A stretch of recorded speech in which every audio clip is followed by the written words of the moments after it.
Vale, vamos a comenzar con la materia ya organizada, ya que el año pasado tenía una función diferente cada capítulo.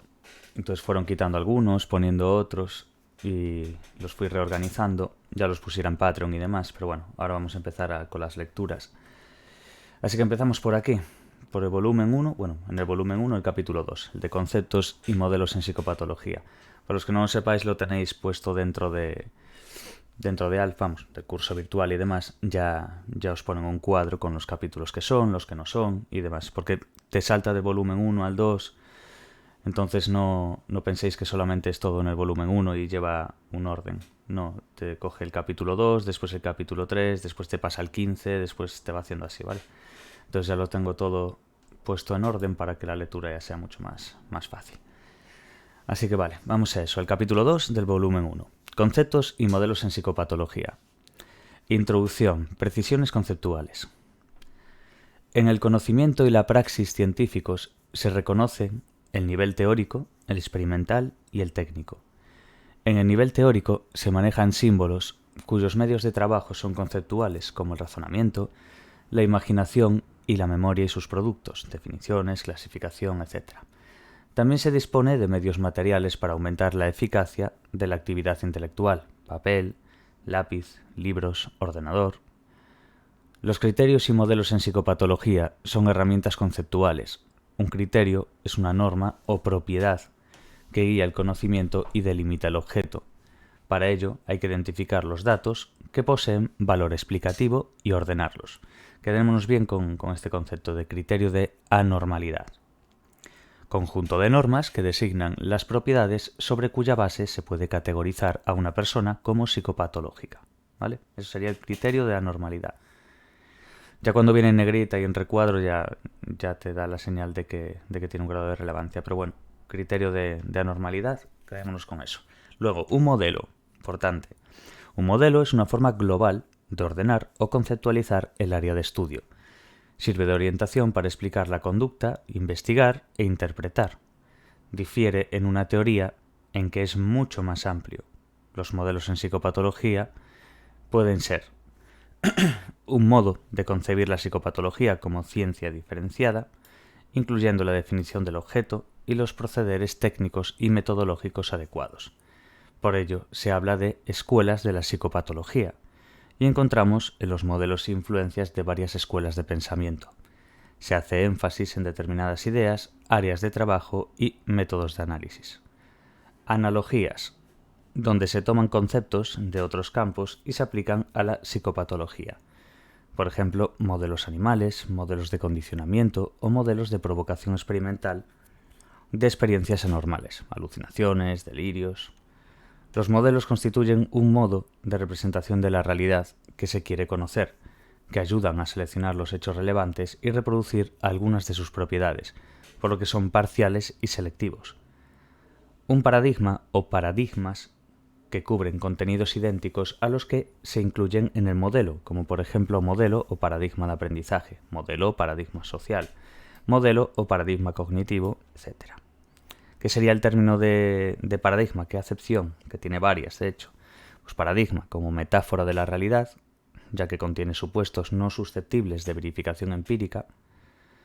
Ejemplar metodológico, es decir, pues un consenso científico acerca de los problemas relevantes que hay que resolver.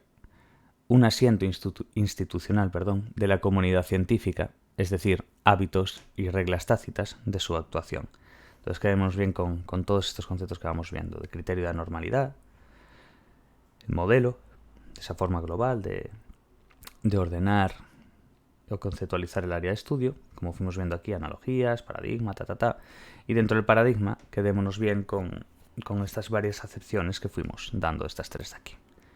Luego, ¿por qué conviven actualmente en psicopatología tantos modelos distintos? Pues en parte por la indeterminación conceptual de la misma psicopatología, debido a una ausencia de criterios ampliamente compartidos y a la relatividad de los mismos, además del grado tan alto de complejidad del objeto, que hace inviable abordarlo desde un solo criterio. La pervivencia de distintos modelos ha ocurrido por las diversas opciones de las diferentes escuelas y porque esas opciones representan intentos de solucionar problemas nuevos que hasta entonces no se habían planteado. Por otro lado, también ha influido la relatividad sociocultural de su objeto de conocimiento, porque las sociedades valoran como deseables y saludables unos modos de comportamiento, y cualquier contradicción manifiesta de tales modos puede considerarse enfermiza, disfuncional o anómala. Por ello, lo psicopatológico a veces no responde a criterios científicos, sino éticos. Estas ideas son imágenes impactan y cristalizan sobre los modelos y criterios en psicopatología. Cuanto más extraña o desviada resulte una persona, una experiencia mental, un modo de comportarse, un sentimiento, etc., más necesidad tendrá la sociedad de hacer explícitos sus conceptos sobre lo que es normal. Y la alternancia en los modos de concebir la naturaleza humana ha sido una de las constantes en la historia de las ideas sobre la psicopatología y la normalidad. Cabe destacar que las creencias sobre la naturaleza humana no se aplican por igual a todos los miembros de la sociedad, ya que hay unos grupos dominantes, como intelectuales, políticos, que asignan a sus contrarios una naturaleza diferente a la suya. Por ello vemos tantas diferencias en psicopatología, a veces sutiles, lo que repercute en el pronóstico y en el tratamiento. No existe en sí una verdad objetiva que sea objeto de la psicopatología. Las escuelas y modelos se pueden concebir como el puente que une las creencias implícitas de la sociedad. Surgen por la necesidad de implementar un sistema de creencias. Cuando el sistema cambia, cambian los criterios y las instituciones. Vale, conceptos y criterios de la psicopatología.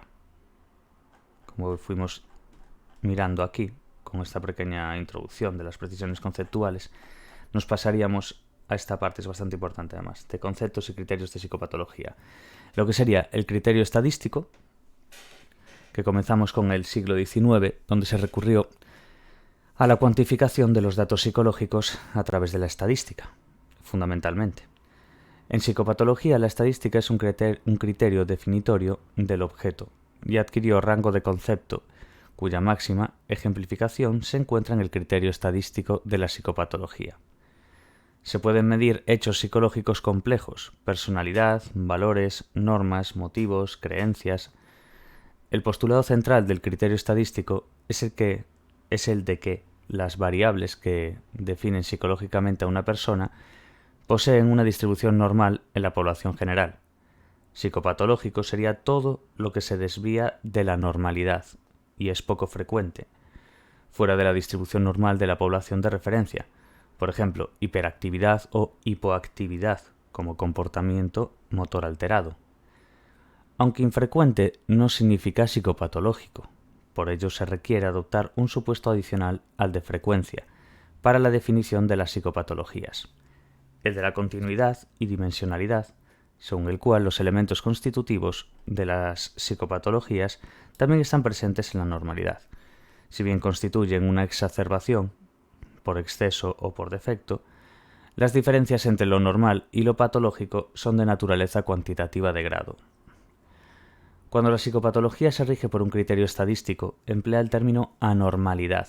Quedémonos bien con esto, ¿vale? La psicopatología, cuando va por el criterio estadístico, emplea el término anormalidad como análogo al de psicopatología, que significa que la conducta, rasgo o característica es muy poco frecuente y poco representativa del grupo social normativo, y cuantitativamente distinta de la normalidad. Por ello se emplea el criterio estadístico como explicativo o justificativo. El criterio estadístico determina la normalidad en base a una desviación de la norma estadística, de la distribución normal. Vale, punto B. Vimos que había en el punto A el criterio estadístico y ahora nos pasamos a los criterios sociales e interpersonales. Sullivan llamó criterio social consensual para señalar la definición de las psicopatologías como una cuestión de normativa social. Lo que en un contexto cultural es normal, se torna patológico en otros. Por ello, se ha afirmado que diagnosticar implica poner una etiqueta a lo que simplemente era un problema o modo de vivir, añadiendo un problema más al sufrimiento del destinatario. Se suma el estigma social a la etiqueta de enfermo mental. Por ello, la OMS lucha contra el estigma asociado a las enfermedades mentales.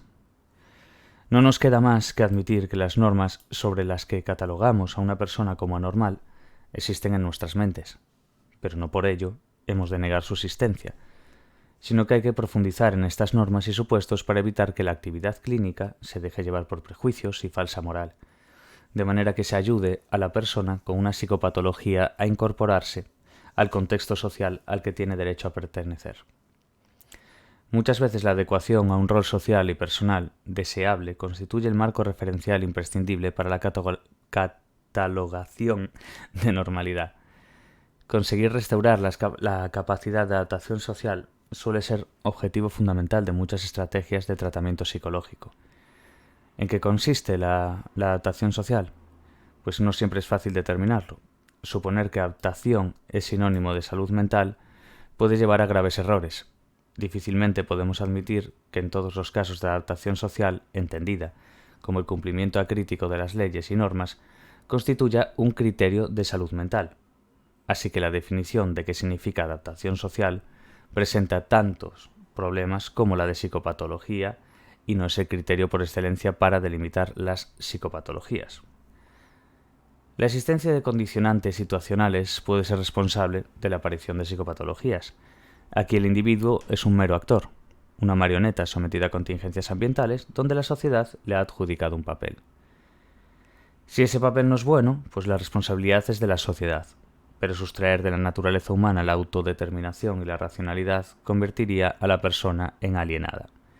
Esto no significa que los condicionantes situacionales no expliquen la aparición de patologías, pero es preciso examinar a fondo el contexto para comprender la génesis y el mantenimiento de comportamientos perturbados, sin robar al alienado la condición de ser humano. Luego nos iríamos a los criterios subjetivos o intrapsíquicos. Recordamos, vimos esta parte de aquí de los criterios sociales e interpersonales y el criterio estadístico. Luego de esto nos pasaríamos a los criterios subjetivos o intrapsíquicos. Vamos a dar un sorbito de agua antes. Y a ver, serían sí, los criterios subjetivos o intrapsíquicos. Según los criterios subjetivos, intrapsíquicos o personales, el individuo es el que dictamina sobre su estado. Se queja sobre su infelicidad o disgusto e incapacidad para afrontar el problema, del malestar, a la vez que busca ayuda especializada. El criterio algedónico, propuesto por Snyder, quedémonos bien con esto, hace referencia al sufrimiento personal como elemento definitorio de la presencia de una psicopatología. Los criterios subjetivos aluden a dos aspectos nucleares de la clínica: la conciencia de enfermedad y la egodistonía. La conciencia de enfermedad fluctúa desde su ausencia hasta un grado máximo. Es crucial para establecer un diagnóstico y su gravedad. Si el paciente no expresa su malestar, difícilmente se detectarán consecuencias observables del trastorno. La egodistonía consiste en la disonancia que se produce entre lo que sería la autoimagen y los síntomas, su significado o la interferencia que provocan.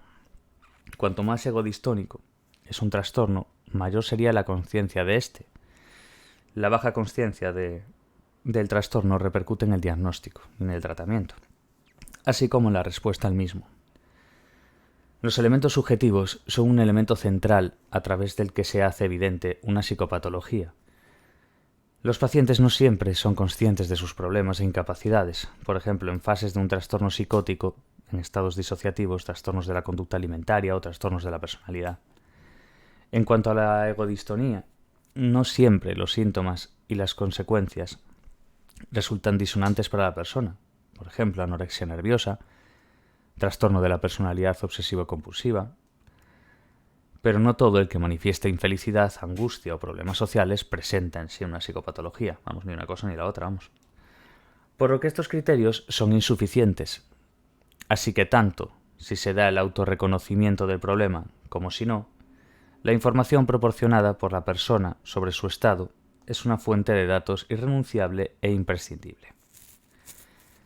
Hemos visto estos criterios intrapsíquicos, y los criterios subjetivos o intrapsíquicos. Quedémonos guay con esta parte que nos habla de los de los criterios subjetivos, ¿vale? De la propuesta de Snyder y demás, de la conciencia de enfermedad y de la egodistonía.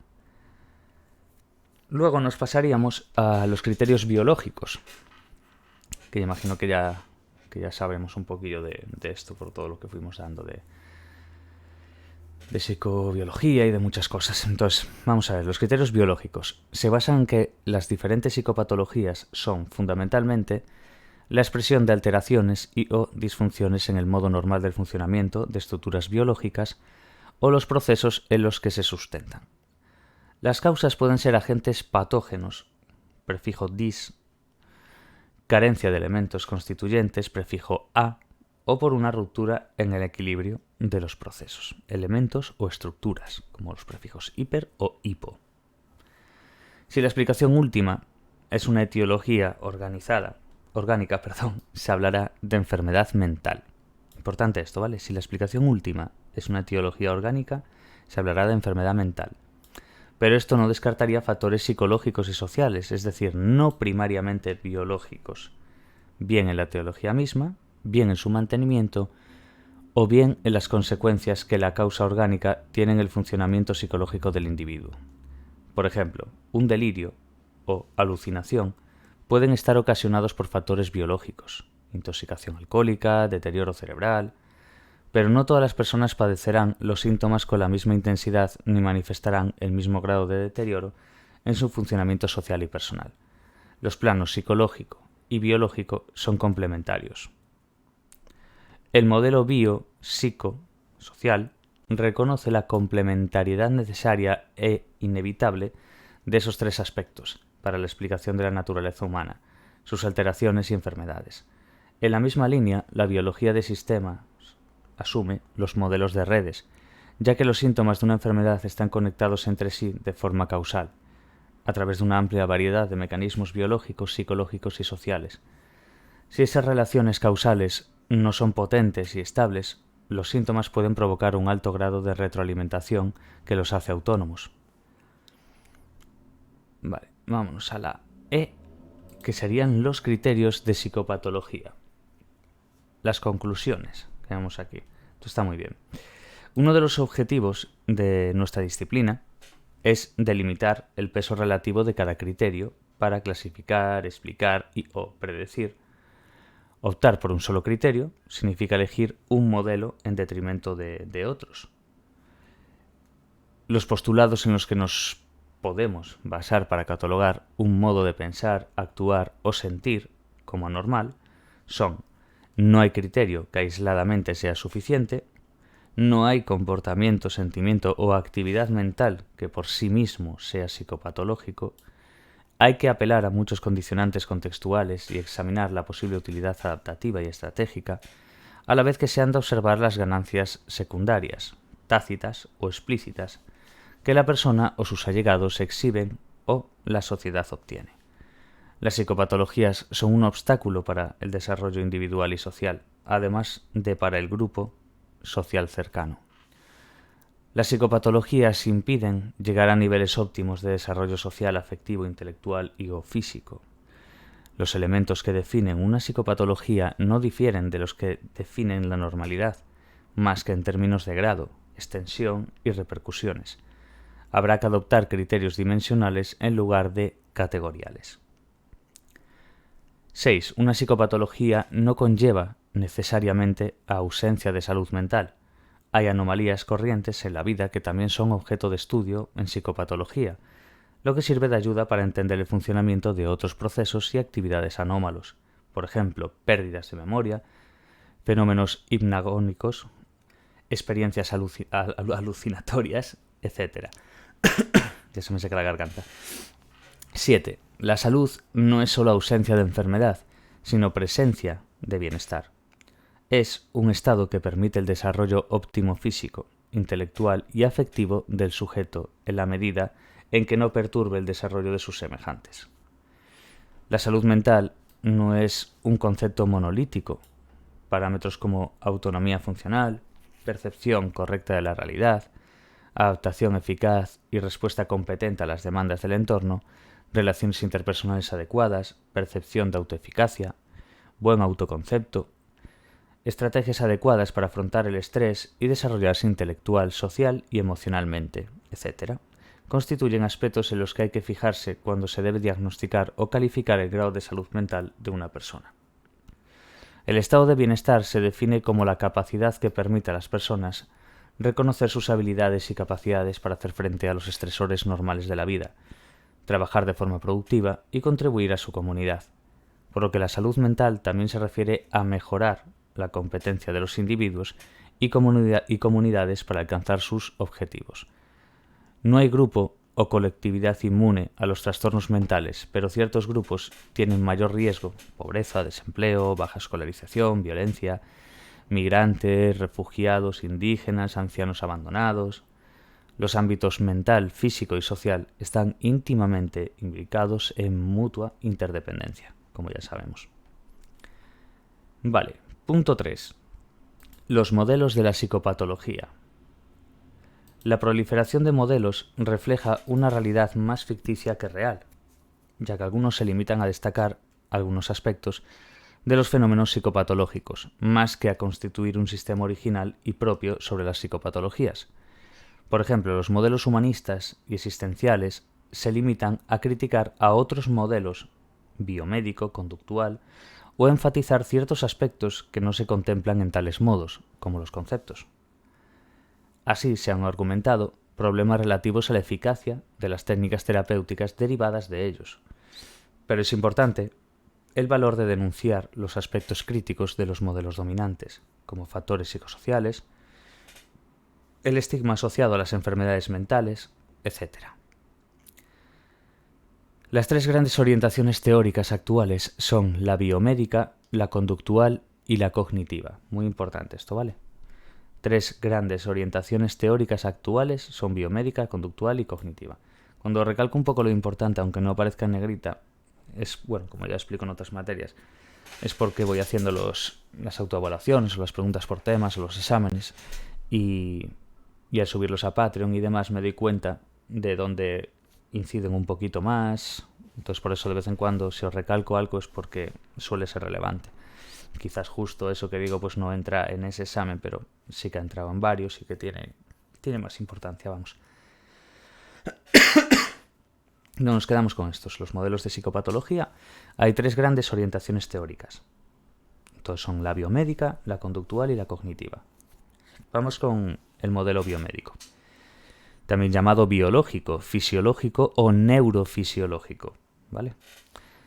Se le puede llamar de esas formas, tanto biológico como fisiológico como neurofisiológico. Asume que el trastorno mental es una enfermedad de igual naturaleza que cualquier enfermedad física. Las psicopatologías se producen por anormalidades biológicas subyacentes, tanto genéticas como bioquímicas, como neurológicas, etc.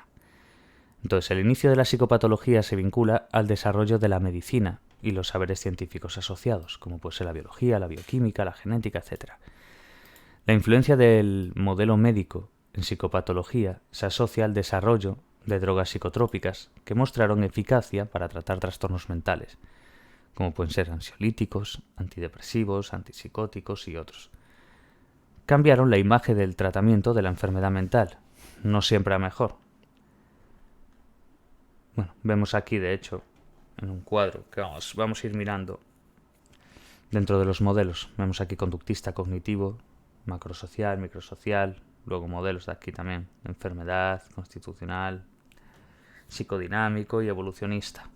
Entonces vamos a mirar un poco estos cuadros de aquí, ¿vale? Bueno, recordamos bien. Tres grandes orientaciones teóricas: biomédica, conductual y cognitiva. Estábamos por el modelo biomédico. Vale, mirar aquí en estos cuadros. Modelos. Conductista. ¿Cuál es la causa? La etiología, condicionamiento, aprendizaje de hábitos inadecuados. Diagnóstico. Diagnóstico preciso de los hábitos inadecuados. Análisis funcional de la conducta. El inicio. En cualquier momento de la vida. Lo que hace que el sujeto es lo importante y no su historia. ¿Continuidad o discontinuidad? Todo esto que estamos mirando de causas etiológicas, diagnóstico, inicio, estas son las dimensiones. Dentro del modelo de conductista hay esta serie de dimensiones. igual que en el cognitivo y en el de todos, pero vamos a ir viendo las diferencias entre unos y otros. Continuidad y discontinuidad, ¿vale? Continuidad de salud y enfermedad mental. No hay diferencia intrínseca entre hábitos correctos e incorrectos. Constructos teóricos, el condicionamiento clásico y el condicionamiento operante. Cualquiera que ya hemos dado en aprendizaje y en muchas más. Tratamiento, terapia de conducta. Ese sería el tratamiento dentro del conductista. Concepto del hombre. El hombre es una unidad de hábitos y reflejos. Bueno, cualquiera que haya dado primero sabe perfectamente cómo va el conductismo y cognitivismo y todo esto, ¿vale? Pero bueno, lo leemos exactamente igual. Dentro del modelo cognitivo, ¿cuáles serían las dimensiones? ¿Cuáles serían las causas? Vamos, la etiología. Pues esquemas de conocimiento disfuncionales, estrategias de afrontamiento ineficaces. Diagnóstico, anomalías en estructura y procesos mentales y sus funciones. Como vemos aquí, interacciones defectuosas entre lo que serían los procesos, funciones y comportamientos. El análisis funcional. ¿Cuál es el inicio? Modelos diátesis. Diátesis, Dios, ya me empieza a fallar la garganta. Estrés. Causas distales y próximas en cualquier momento del desarrollo. Continuidad y discontinuidad. Continuidad. Las estructuras y procesos mentales anómalos fluctúan en dimensiones de normalidad patológica.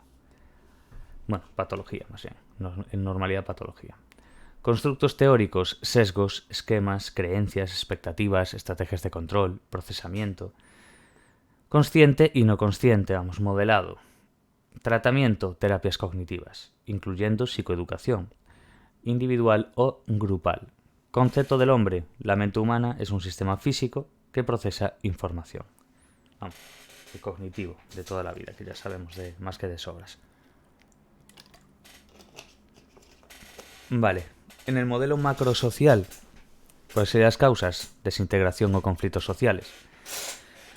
Diagnóstico de los procesos de interacción en grupos pequeños en los que participan los individuos. En cualquier momento, en el inicio sería en cualquier momento, pero se da mucha importancia a los procesos tempranos de socialización. Continuidad y discontinuidad, pues continuidad de salud y enfermedad mental continua con desviación social. Constructos teóricos dentro del macrosocial. Construcciones tales como estructura social, rol, institución, alienación. ¿Cuál sería el tratamiento a seguir dentro del macrosocial? Ingeniería social. ¿Y cuál es el concepto del hombre que se tiene en macrosocial? Pues el hombre es un eslabón de lo social y refleja relaciones sociales, estructuras, valores e instituciones. Microsocial.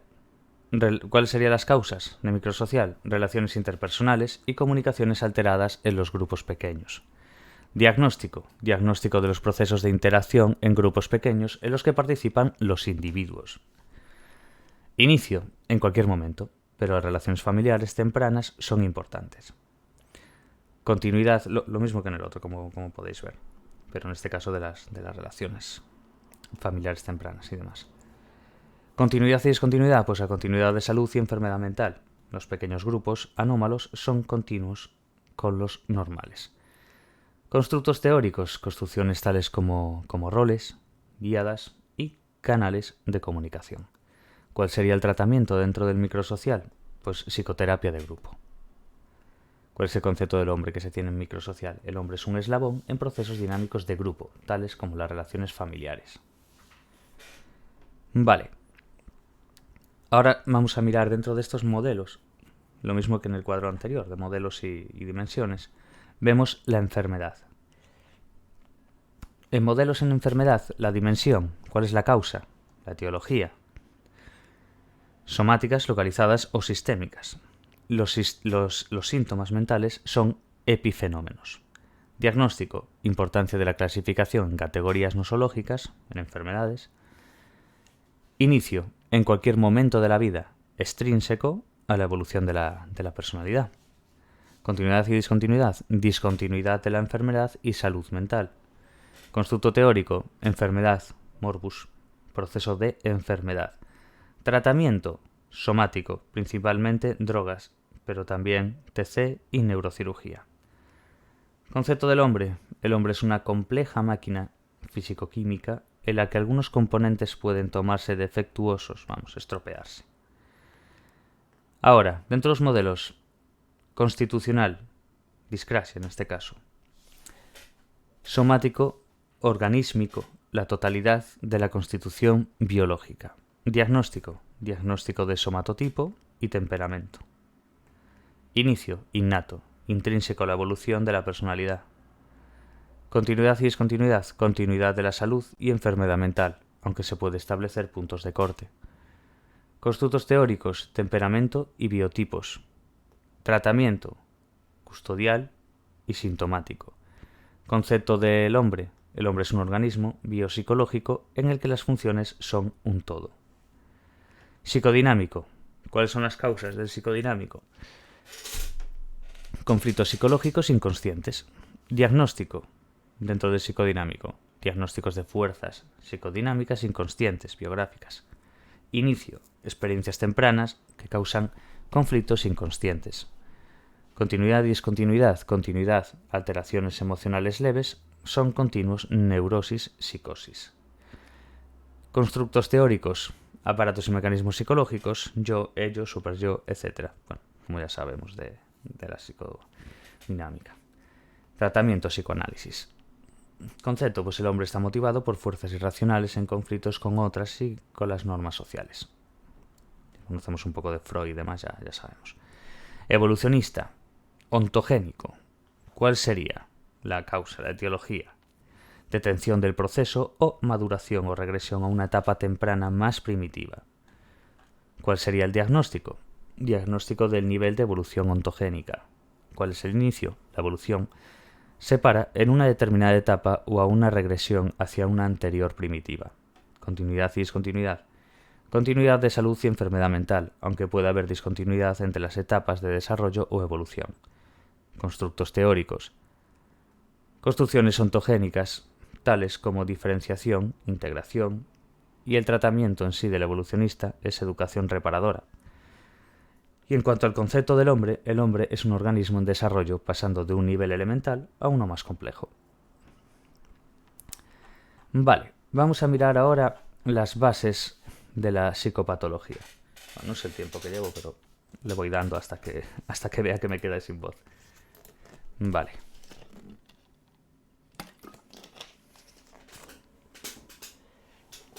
Bases biológicas de la psicopatología.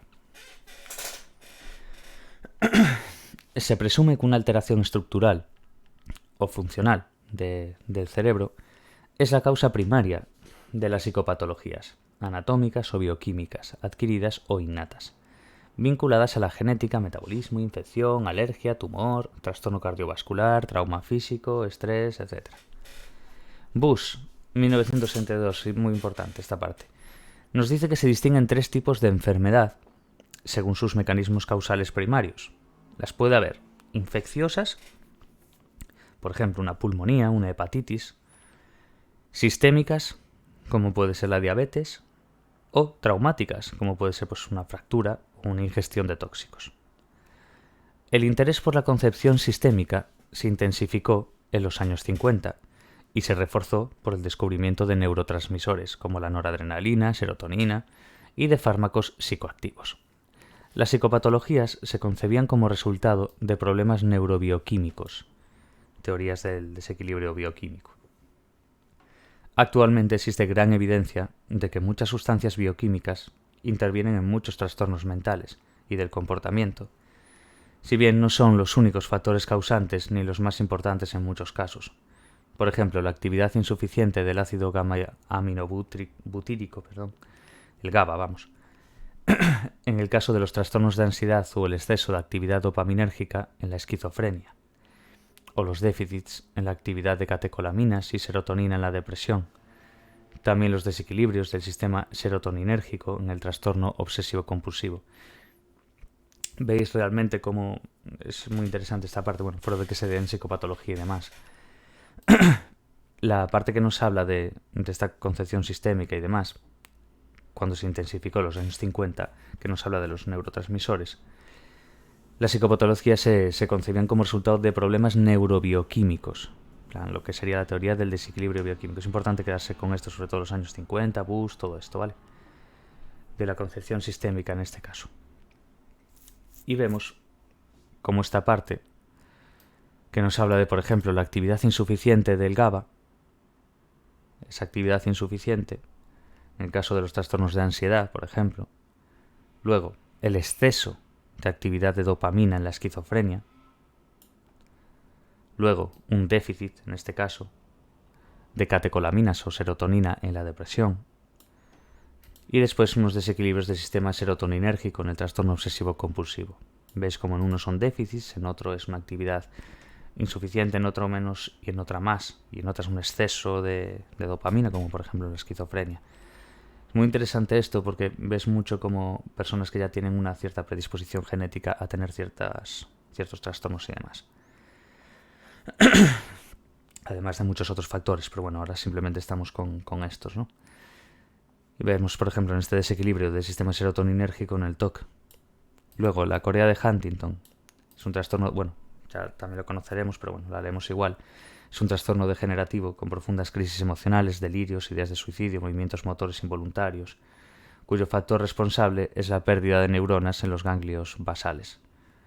El que haya visto la serie de House o alguno de esos, pues la corea de Huntington es la enfermedad que tiene la chica esta que se llama 13. Asimismo, las causas biológicas como factor causal son evidentes en las amnesias puras, lo que serían afasias, o las enfermedades adquiridas por ingestión de tóxicos, los traumatismos craneoencefálicos, etc. Los trastornos mentales orgánicos son aquellos donde las causas físicas son evidentes y se diferencian de los trastornos mentales funcionales. Muy importante esta parte, ¿vale? Trastornos mentales orgánicos son aquellos donde las causas físicas son evidentes.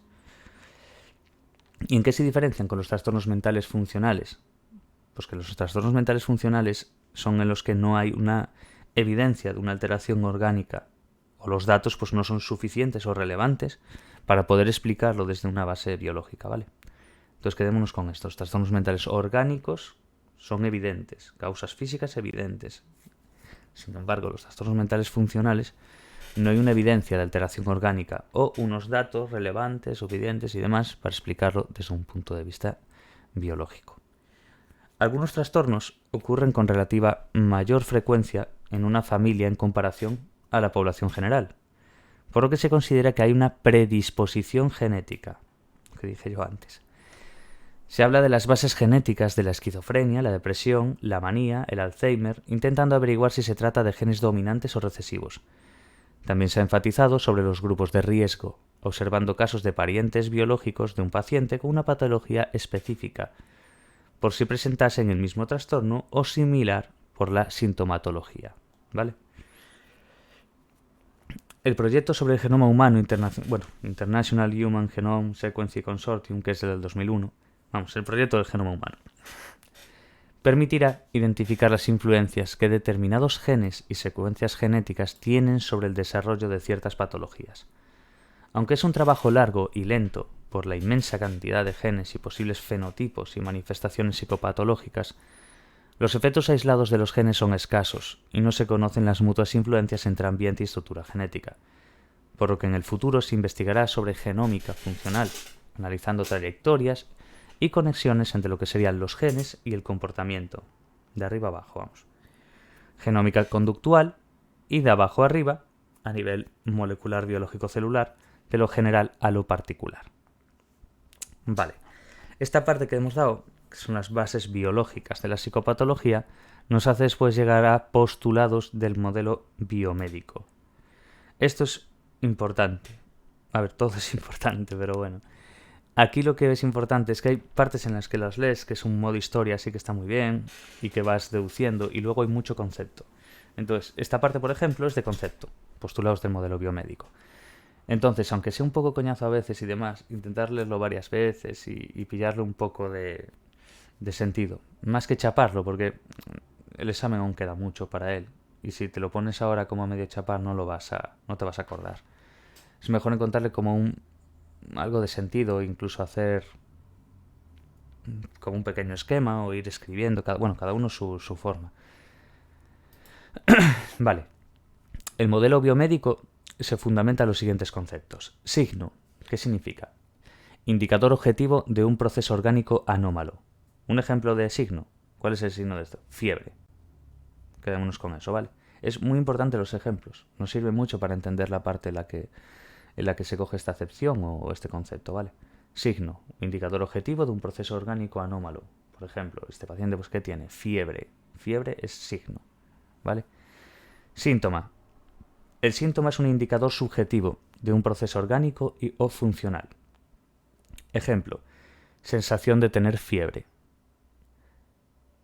Si la seguimos con fiebre, quiero decir como en signo, el síntoma sería la sensación de tener fiebre.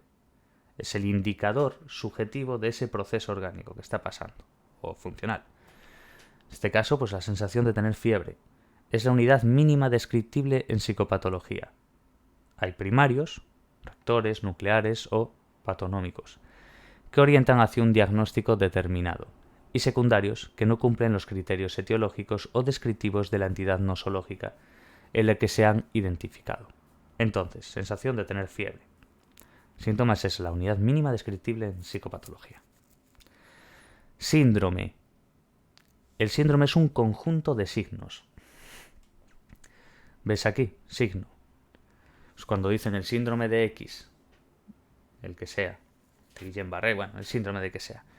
Ese síndrome es el conjunto de varios síntomas que hay ahí. Los síntomas de signo. Cuando dijimos que el signo era fiebre, pues el síndrome se refiere a un conjunto de signos y síntomas. Vamos, el punto 1 y el 2 juntos forman el 3, para así entendernos.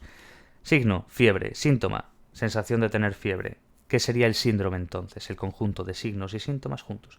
Conjunto de signos y síntomas en forma de cuadro clínico recurrente. Eso simplemente usar un poco por lógica. Ya cuando lo digáis, muchos de nosotros sabemos, pues por nuestros abuelos o por otra gente o por lo que sea, ciertas enfermedades o ciertos síntomas y demás. Entonces, quedémonos un poco con eso. Tampoco es cuestión... Yo es que soy más de comprender que de chapar. Entonces, prefiero decirlo así. Hay gente que sí, que lo memoriza y ya está. El problema es que a lo mejor después, cuando acabe el curso, pues no te acuerdas ni del 60% de la materia. Entonces, no creo que rente eso. Creo que es mejor comprenderlo. ¿Te llevará más? Puede ser. Pero bueno, el síndrome es eso, el conjunto de los dos puntos anteriores, en este caso de signo y de síntoma. Punto 4. Enfermedad mental. ¿Qué es una enfermedad mental? Una entidad nosológica. ¿Vale?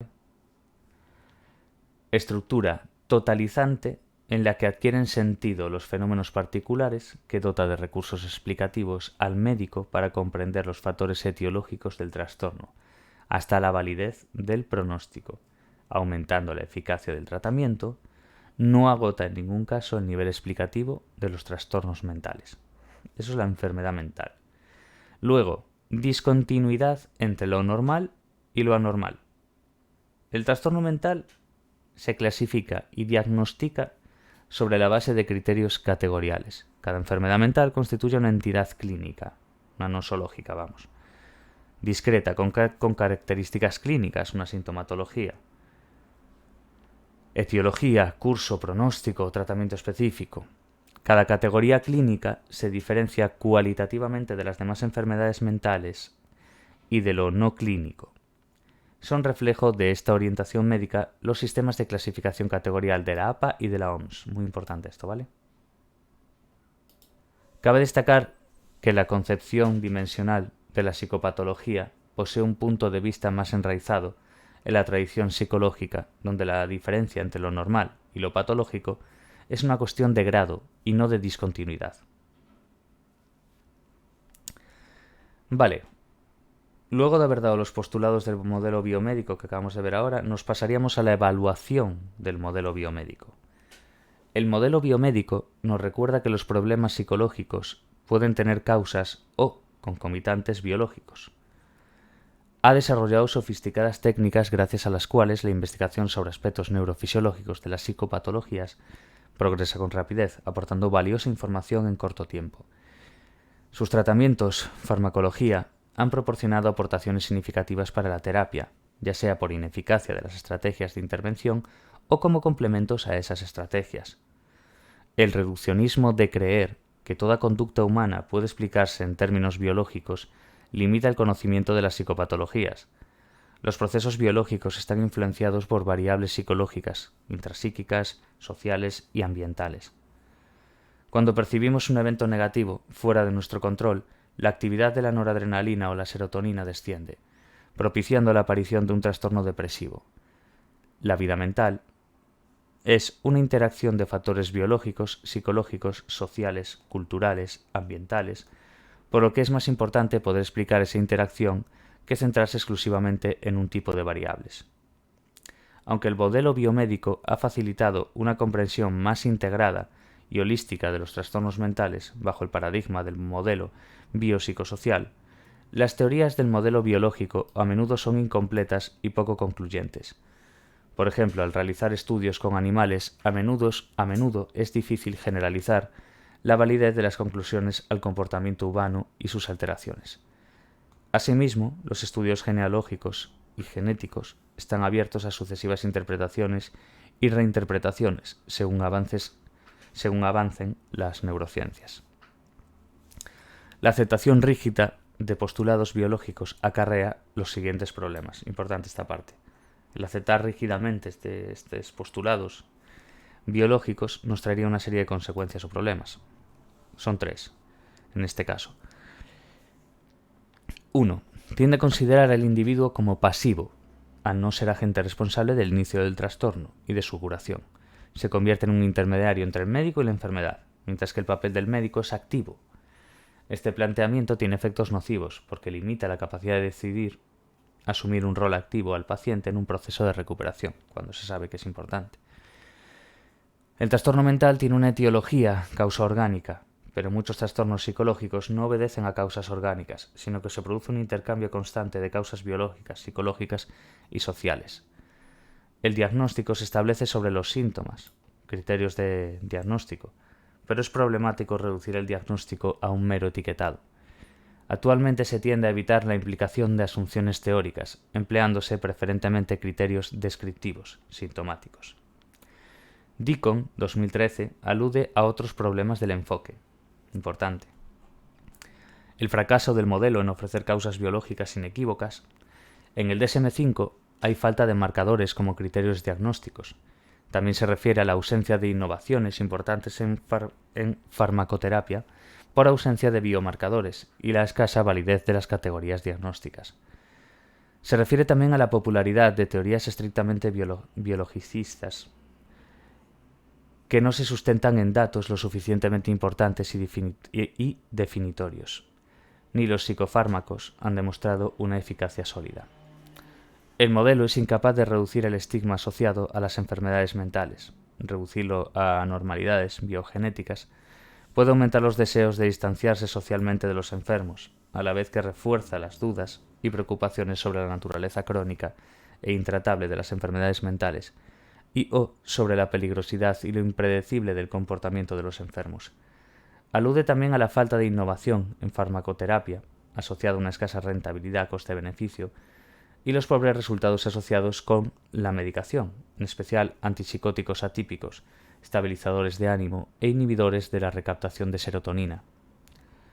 Menciona la tasa imparablemente ascendente de personas con trastornos mentales y la tendencia a la cronificación de los problemas, debido a la prevalencia e ineficacia de los tratamientos psiquiátricos que se basan en un enfoque exclusivamente biologicista. Además, según el modelo médico, la presencia de 2 o más enfermedades resulta conceptualmente problemática. Se asume que son complicaciones de o secundarios a, pero cada una representa una condición distinta que requiere tratamiento distinto. La comorbilidad en los trastornos mentales es la regla y no la excepción, es decir, los trastornos puros y sin complicaciones son raros. Algunos trastornos se describen mejor como diferentes aspectos de un único trastorno. Las investigaciones revelan que gran parte de la comorbilidad entre los trastornos no es debida a coocurrencias aleatorias, sino que hay patrones sistemáticos de comorbilidad. Se ha comprobado que los diagnósticos del DSM y la CIE pueden organizarse jerárquicamente. El vértice sería un factor general de psicopatología y le seguirían al menos 3 dimensiones de trastornos en el siguiente nivel, que se corresponden con 3 de las 4 dimensiones de los síntomas identificadas por Marcon en el 2010. Que vamos a ver ahora, trastornos interiorizados en los que la experiencia subjetiva de malestar emocional es un componente principal, por ejemplo, pues, trastornos depresivos, ansiedad generalizada. Esos serían los trastornos interiorizados. Trastornos exteriorizados, en los que las manifestaciones primarias son típicamente comportamientos observables, ejemplo, dependencia del alcohol, trastornos de la conducta. Y luego trastornos cognitivos, ejemplo, espectro de la esquizofrenia, trastornos del estado de ánimo con síntomas psicóticos. Cada nivel superior se divide en dimensiones más concretas, basadas en subconjuntos de trastornos que ocurren con mayor frecuencia, nivel más bajo en la jerarquía.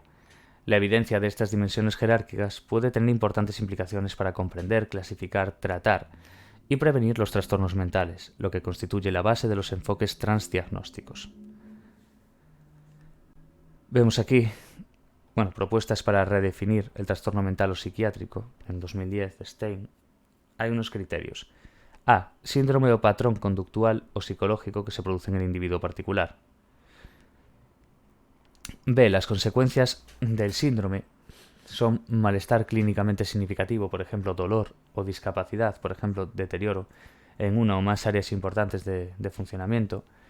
C. No debe constituir una respuesta esperable a estresores y pérdidas normales, por ejemplo, la pérdida de un ser querido, o una respuesta culturalmente aceptada ante un hecho concreto, por ejemplo, estados de trance en rituales religiosos.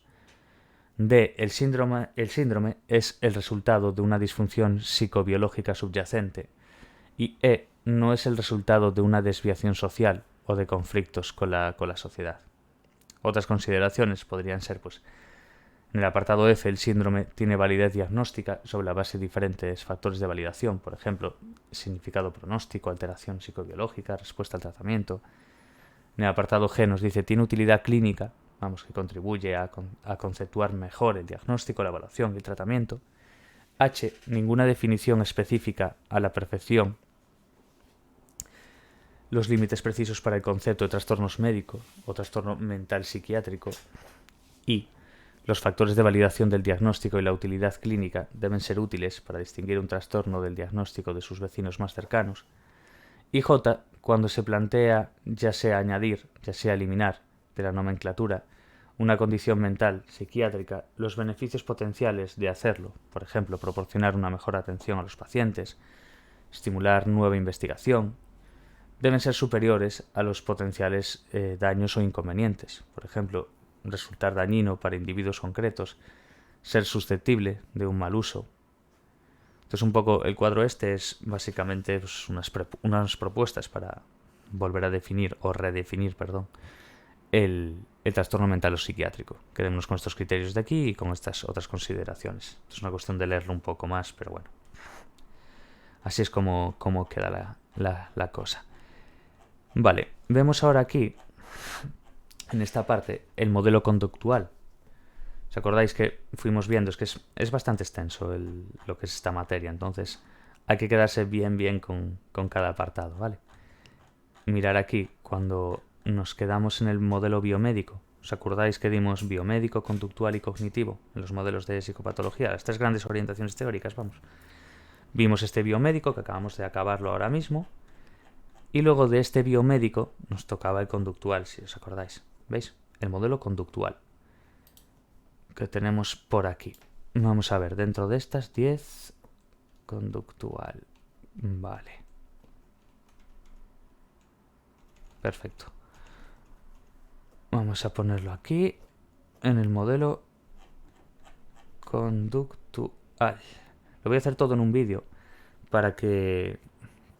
a veces lo pongo en parte 1, parte 2, pero creo que va a quedar mejor en vídeo, en uno solo. En esto quiero decir, en este tema, aunque sea así largo. Entonces simplemente le hago una pausa ahora aquí y lo reanudo. Y ya volvemos a empezar el vídeo por el modelo conductual. Ya pasamos más de la mitad, debemos llevar un 60, un 70% del tema ya. Entonces le hacemos una pausa aquí, que me dé tiempo a hacer la comida, y seguimos en unos minutos, ¿vale?